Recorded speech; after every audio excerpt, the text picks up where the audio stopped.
Assalamualaikum warahmatullahi wabarakatuh. Saya Lili Widya Putri dengan NIM 23220031 dari kelas SI 4A akan mempresentasikan tentang sistem saya, yaitu Virtual Lab Management System oleh dosen pengampu Bapak Roli Yesputra MKom. Baik, sekarang pertama kita akan membahas apa itu Virtual Lab Management System. Nah, Virtual Lab Management System itu adalah untuk mengelola peminjaman peralatan dan reservasi lab secara digital.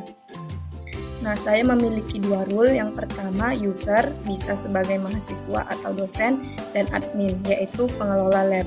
Nah, tujuan sistem ini yaitu untuk mempermudah pengelolaan laboratorium dan menyediakan sistem reservasi lab dan alat, serta memisahkan akses fitur antara admin dan pengguna.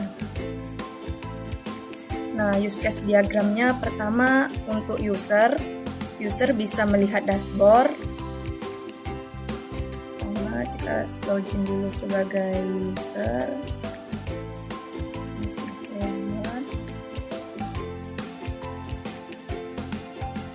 Kita bisa membuat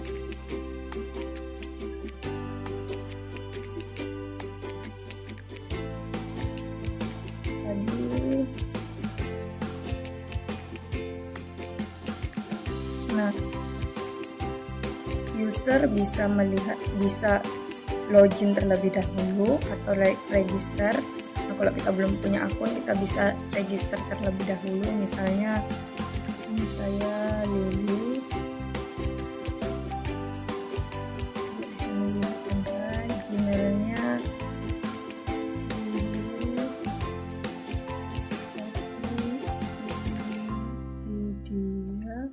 Lili123@gmail.com.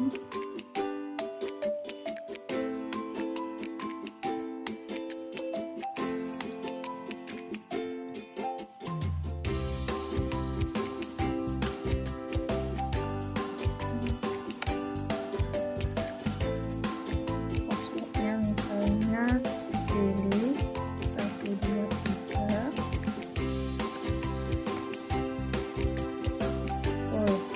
Kita pilih sebagai pengguna. Nah, jadi username kita kan sudah daftar, berarti dia masuk ke dalam database user.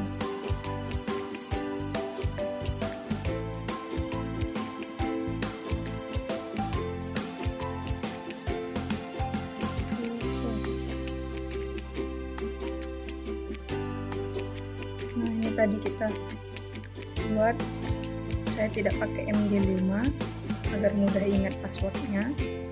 Tadi username-nya Lili MH, passwordnya Lili123.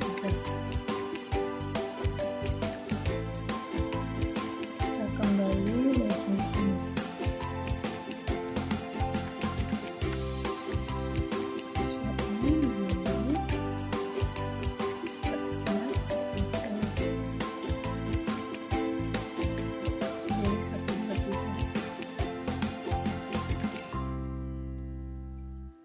Lili123.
kalau kita sudah reservasi peralatan, dia bisa muncul di sini reservasi peralatan laboratorium. Kemudian kita bisa reservasi lab. Nah, silahkan isi formulir di bawah ini untuk melakukan reservasi laboratorium. Pastikan semua informasi diisi dengan benar untuk kelancaran pengguna fasilitas lab. Nah, kita buat nama kita kan tadi Lili DNH.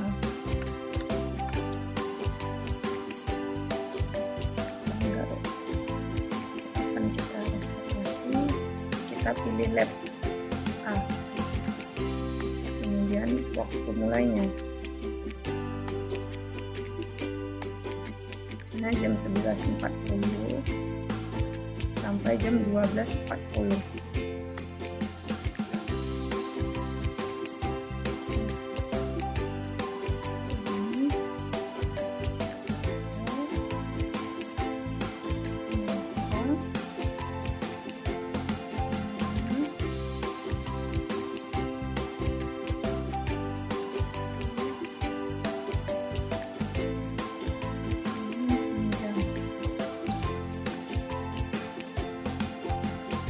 Nanti datanya masuk ke data yang ada di admin. Nanti kita lihat ketika kita membahas admin. Nah, kita juga bisa melihat petunjuk arahan penggunaan dari sistem ini. Di sini kita lihat. Nah, arah pemakaian laboratorium. Selamat datang di laboratorium kami. Agar kegiatan laboratorium berjalan dengan aman dan efektif, mohon ikuti arahan berikut. Nah, ini persiapan sebelum masuk laboratorium, aturan saat berada di laboratorium, setelah selesai menggunakan laboratorium. Nah, di sini juga ada kontak darurat. Nah, jika ada kerusakan, kita bisa mengirim foto kerusakan ke admin dengan cara hubungi kami. Di sini kita bisa menuliskan nama kita tadi, WNH, nama email.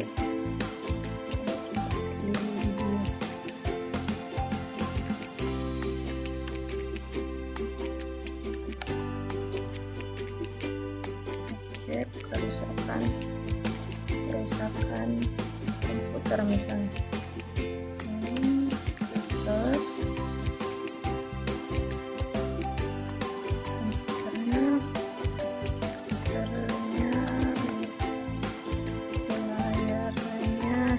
Misalnya kita pilih bisa foto peralatan yang rusak dan kirim di sini.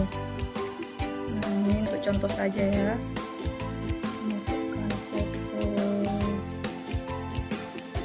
misalnya aja nih ya, foto saya. Oke. Nah, kita bisa kirim pesan ini, nanti pesan ini masuk ke admin. Jadi kita bahas di admin. Oke, mungkin itu aja yang ada di halaman dashboard user. Apa-apa saja yang bisa kita lakukan. Tentu saja sekarang kita akan membahas tentang admin. Nah, untuk admin sendiri, admin juga login. Admin tidak perlu register lagi. Tadi untuk user kita bisa logout.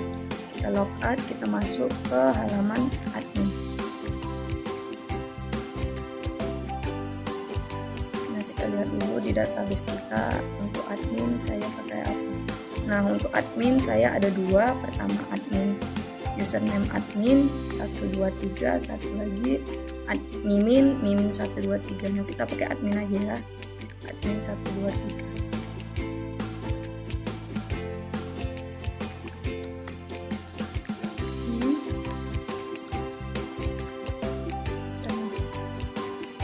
Nah, tampilan dashboardnya sederhana saja. Pertama ini admin kita besarkan. Admin bisa mengelola peralatan, mengelola lab. Ini sudah include dengan edit, hapus, dan tambah untuk peralatan dan lab.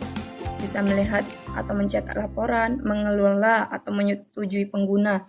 Nah, mengelola untuk atau menyetujui pengguna ini maksudnya ketika pengguna meminjam peralatan atau lab, kita sebagai admin bisa menyetujui atau menolak pengguna.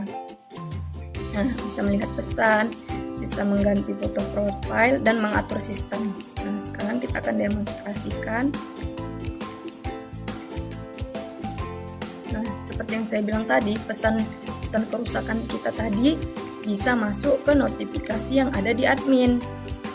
Nah, ini tadi kita pesannya masuk ke dalam sini. Pesan kerusakan komputer layarnya hitam. Di sini ada fotonya, nanti kita lihat di database kembali. Nah, sini dia masuk ke sini. Daftar semua pesan kerusakan. Kemudian kita bisa melihat data peralatan. Nah, di manajemen peralatan laboratorium ini kita bisa menambah peralatan, bisa edit, bisa hapus. Nah, di sini kita juga bisa menyetujui. Macam tadi kita kan meminjam ini Lili MH digunakan untuk praktikum. Kita masih menunggu karena pesanan kita tadi sebagai user belum disetujui oleh admin. Jadi kita bisa menyetujuinya dengan cara ini, disetujui. Nah, jika sudah setujui, dia akan begini, nanti ini akan masuk di setujuannya ini akan masuk di dashboard user. Kita coba di sini lihat. Sudah ada. Tadi kita pakai Lili MH.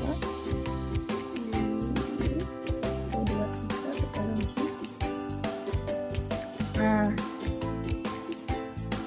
di sini tersimpan, seharusnya kita belum masuk ya notifikasinya. Seharusnya sudah masuk notifikasinya. Coba.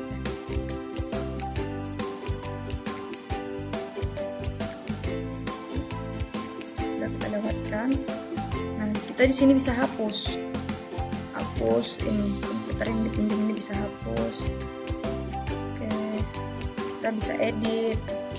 Misalnya ini kita tukar berada di lab A.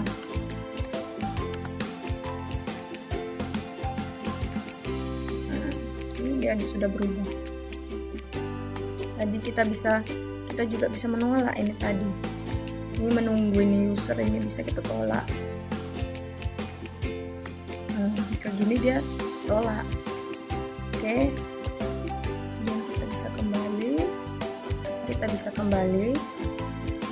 Lihat data reservasi ini, data reservasi untuk lab. Ini juga tadi kita kan meminjam sebuah peralatan di sebuah lab pakai akun Lili MH ini tadi. Jika kita sebagai admin menyetujui, maka kita klik ini. Oke, disetujui. Nah, itu nanti akan masuk di data reservasi lab, nanti kita lihat ya. Nah, kita juga bisa memfilter, misalnya untuk lab A. Oke, kita bisa kembali ke dashboard. Nah, kita juga bisa mencetak laporan sebagai Excel, PDF, dan kita juga bisa memprint. Misalnya kita cetak ini semua laporan ini. Laporan peminjaman, laporan disetujui, menunggu, kita bisa ekspor ke Excel secara manual. Nah, kita lihat di sini.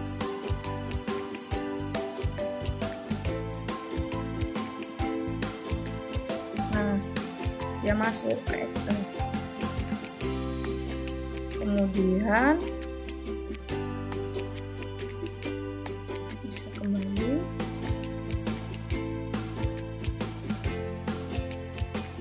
Profil, kita sebagai admin bisa mengubah foto profil kita. Misalnya upload, kita muat dengan foto ini, kita bisa upload foto baru.